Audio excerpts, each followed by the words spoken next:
नमस्कार, मेरा नाम अभिषेक देवनाथ है और आज हम वीकली करंट अफेयर्स के सेकंड लेक्चर को देख रहे हैं।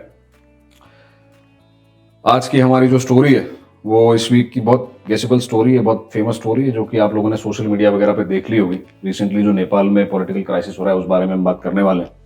नई प्राइम मिनिस्टर भी अपॉइंट हो चुकी है, madam Sushila.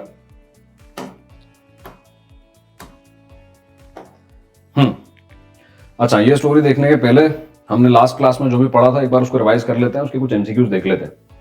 Shanghai cooperation organisation के बारे में पिछली क्लास में बात की थी। अभी रिसेंटली जो हेड ऑफ द स्टेट की समिट हुई है वो कहाँ हुई है भाई? चारों के चारों ऑप्शंस जो हैं वो एससीओ मेंबर्स हैं, आपको डायरेक्टली पता होना चाहिए, चाइना में ही हुई है, तियानजिन चाइना में।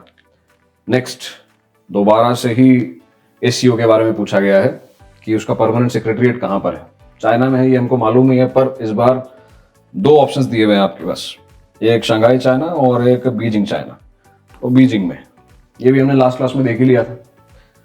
उसके बाद आगे बढ़ते हैं तो पूछा गया इलेक्शन कमीशन से। ये भी हमने अभी रिसेंटली वो एसआईआर रिपोर्ट इलेक्शन कमीशन की न्यूज में थी तो हमने देखा था, ईआईसी का टॉपिक कवर किया था। पूछा गया है कि प्रेजेंटली एज ऑफ 2025, ये इसीलिए पूछा गया है क्योंकि ये बदल सकता है। इनिशियली इलेक्शन कमीशन में एक ही मेंबर हुआ करते थे, सिर्फ इलेक्शन कमिश्नर। आज की तारीख में एक चीफ इलेक्शन कमिश्नर और दो अदर इलेक्शन कमिश्नर्स होते हैं। तो प्रेजेंट जो स्ट्रेंथ है वो तीन मेंबर बॉडी है फिलहाल इलेक्शन कमीशन। फिर आगे दोबारा इलेक्शन कमीशन के बारे में पूछा है कि chief election officer chief election commissioner साहब जो हैं उनको अपॉइंट कौन करता है। एक बात ध्यान में रखनी है कि जो भी इंडिया की जरूरी अपॉइंटमेंट्स है, जैसे कि प्राइम मिनिस्टर या फिर chief justice of India, supreme court जजेस, हाई कोर्ट जजेस, गवर्नर्स, यूनियन कैबिनेट मिनिस्टर, सब कुछ, या फिर चीफ इलेक्शन कमिश्नर्स, इनकी सबकी अपॉइंटमेंट एक ही आदमी करता है जो कि हमारे हेड ऑफ द स्टेट है, प्रेसिडेंट ऑफ इंडिया। आगे बढ़ते हैं। लास्ट सवाल पूछा गया है कि वाइस प्रेसिडेंट ऑफ इंडिया को इलेक्ट कौन करता है। इतना हमको पता है कि एक इलेक्टेड ऑफिस है पर उसका इलेक्टोरल कॉलेज भी पता होना चाहिए आपको। तो सिर्फ लोकसभा के मेंबर्स नहीं करते हैं, सिर्फ राज्यसभा के मेंबर्स नहीं करते हैं, क्योंकि वो सिर्फ राज्यसभा के चेयरमैन भी नहीं है, वो वाइस प्रेसिडेंट ऑफ इंडिया भी है। लास्ट वाला ऑप्शन जो है यहाँ पे एमएलएज के बारे में, स्टेट असेंबली के मेंबर्स के बारे में भी दिया गया है, पर ये वाला ऑप्शन भी गलत होता है क्योंकि ये वाला इलेक्टोरल कॉलेज जो डी में दिया है ये प्रेसिडेंट ऑफ इंडिया का है। वाइस प्रेसिडेंट ऑफ इंडिया के इलेक्शन में सिर्फ मेंबर ऑफ पार्लियामेंट्स, यानी कि both houses of parliament, Lok Sabha के भी और राज्यसभा के दोनों मेंबर्स पार्टिसिपेट कर सकते हैं। चलिए अब आज की स्टोरी पे आ जाते हैं। रिसेंटली जो नेपाल में हुआ उस बारे में थोड़ी बात कर लेते हैं। वैसे तो ऑलरेडी आपको बेसिक पता ही है कि क्या हुआ है, सोशल मीडिया पे बहुत ट्रेंडिंग भी है टॉपिक। हमारा एग्जाम या फिर इंटरव्यू पॉइंट ऑफ व्यू से क्यों काम का है उस बारे में बात कर लेते हैं। कुछ फैक्ट हैं, जैसे कि रिसेंटली जो नई प्राइम मिनिस्टर अपॉइंट हुई है उनका नाम क्या है? सुशीला कार्की उनका नाम है। पुराने वाले जो रिजाइन कर चुके, जिनकी रिजीम जा चुकी है, केपी शर्मा ओली, इनका भी नाम आपको पता हो तो बढ़िया। क्यों चले गए ये, इनकी सरकार क्यों गिर गई? तो कुछ कारण दिए हुए, बढ़ते करप्शन की वजह से या फिर नेपोटिज्म की वजह से अनएम्प्लॉयमेंट नेपाल में बढ़ता हुआ, ये सब आपने देखा हुआ पहले भी। इस सब के कारण तो है ही, और एक इमीडिएट कॉज जो कि अभी रिसेंटली जब नेपाल गवर्नमेंट ने कुछ सोशल मीडिया प्लेटफॉर्म्स बैन कर दिया तो ये मूवमेंट ट्रिगर हो गया ज़्यादा, और इसकी वजह से काफ़ी तोड़ा फोड़ी हुई, बहुत नुकसान हुआ नेपाल का भी और आजू बाजू को भी नुकसान होता ही है। और फिर फाइनली अब रिजीम चेंज हो चुकी है, नई प्राइम मिनिस्टर अपॉइंट हो चुकी है। अगर इतना भी आपने जान लिया है स्टोरी के बारे में, न्यूज़ के बारे में, तो आपको पता हो कि नेपाल की इंटरनेशनली लोकेशन क्या है एग्जैक्टली। तो नेपाल एक लैंडलॉक्ड कंट्री है जो कि दो कंट्री से अपनी बॉर्डर शेयर करता है, एक तो हमसे और दूसरा हमारा जो नेबर एनिमी है चाइना, उनसे। तो नेपाल में कुछ भी होता है ना तो हमको भी फर्क पड़ता है, चाइना को भी फर्क पड़ता है। और देख लेते हैं लोकेशन के बारे में। हमने चाइना की इंटरनेशनल लोकेशन तो देख ली, अब विद रिस्पेक्ट टू इंडिया भी देख लेते हैं। तो कुछ स्टेट्स जो कि नेपाल से अपनी बॉर्डर शेयर करते हैं, जैसे कि उत्तराखंड, न्यूज में भी था कुछ समय पहले, नेपाल ने अपनी करेंसी में एक ऑफिशियल मैप प्रिंट कर दिया था, अपनी खुद की करेंसी में, जिसमें उत्तराखंड के कुछ हिस्से, काला पानी, लिपू लेक एटसेट्रा, ये उन्होंने अपनी टेरिटरी के हिस्से बता दिए थे। तो वो उत्तराखंड के हिस्से थे। वो उत्तराखंड के अलावा उत्तर प्रदेश, बिहार, वेस्ट बंगाल, ये आपको दिखेगा थोड़ा सा बॉर्डर होते हुए, और सिक्किम, ये वो कुछ स्टेट्स हैं जो कि नेपाल से बॉर्डर करती हैं। आपको एटलीस्ट अपनी कंट्री का, अपने घर का पॉलिटिकल मैप तो पता ही होना चाहिए। आगे बढ़ते हैं। अच्छा, हम ये पढ़ ही क्यों रहे हैं? नेपाल में अगर कुछ हो रहा है तो उससे हमें क्या लेना देना? तो इंटरनेशनल रिलेशंस की एक बहुत मजेदार बात यह है कि दुनिया में जो भी हो रहा है उससे अगर आप कितने ही इग्नोरेंट रहें, वो आपको अफेक्ट करना बंद नहीं कर देता। तो हमको कैसे अफेक्ट करता है उस बारे में देख लेते हैं।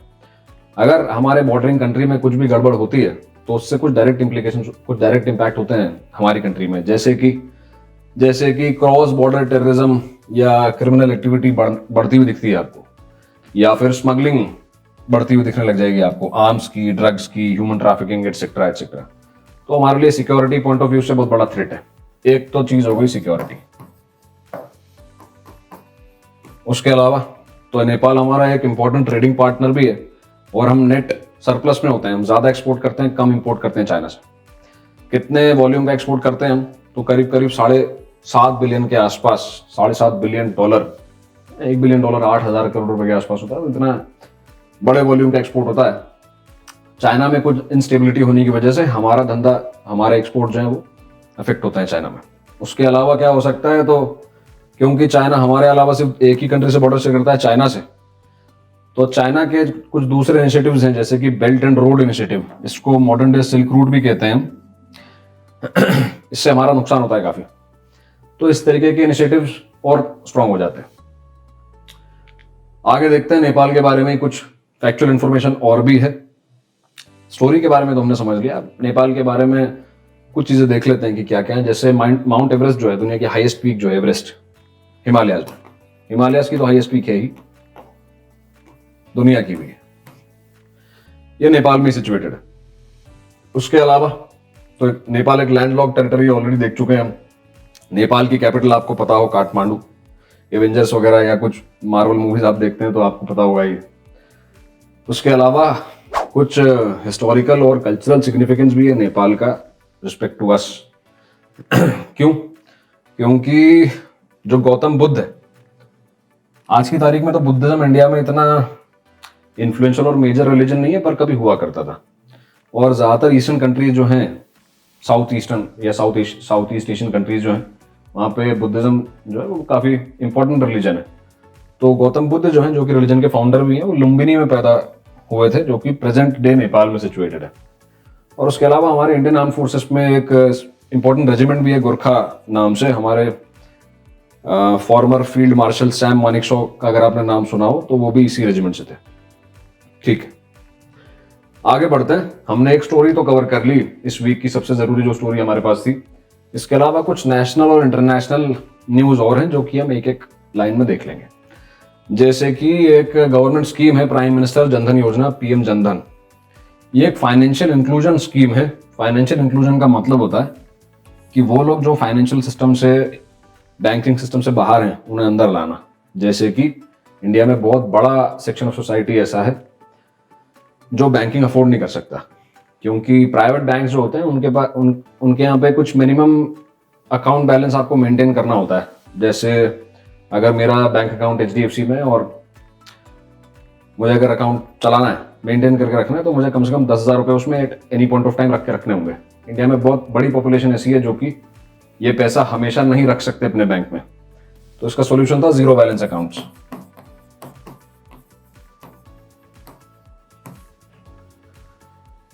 तो इस स्कीम की वजह से काफी बड़ा हिस्सा जो है वो अब बैंकिंग सिस्टम का और फाइनेंशियल सिस्टम का हिस्सा बन चुका है। फाइनेंशियल इंक्लूजन हो चुका है उनका। इससे काफी फायदा भी होता है। कई सारे डायरेक्ट बेनिफिट ट्रांसफर जो हैं, जैसे कि पेंशन हो गई, या फिर गवर्नमेंट स्कीम के थ्रू कुछ डायरेक्टली पैसा मिलना है, जैसे लाडली बहना का पैसा डायरेक्टली अकाउंट में आ जाता है एटसेट्रा, वो भी आपको सीधा मिल सकता है। गवर्नमेंट की बहुत सारी फैसिलिटीज आपको, या सीधा जो पेमेंट मिलना है वो आपको मिल सकता है एटलीस्ट, जब आप बैंकिंग सिस्टम का हिस्सा बनेंगे तभी। तो पीएम जनधन योजना जो है वो ये कर चुका है न्यूज में, इसलिए क्योंकि इसे 11 साल कंप्लीट हो चुके हैं रिसेंटली।